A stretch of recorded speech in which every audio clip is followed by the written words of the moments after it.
não era mais o mesmo corpo. Meu corpo. Esse meu corpo, como tá diferente. Esse momento de olhar pro corpo e ficar triste, e não se reconhecer mesmo nesse corpo, de ficar desconfortável, incomodada, inconformada, aconteceu mais de uma vez. Você tem vocação para ser feliz. Você é como eu.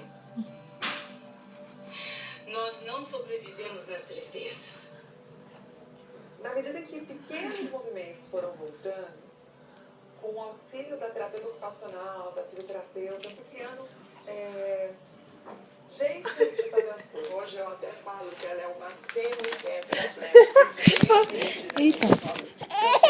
Oh, machucou, pode, machucou, pode, foi sem querer, oh, meu Deus.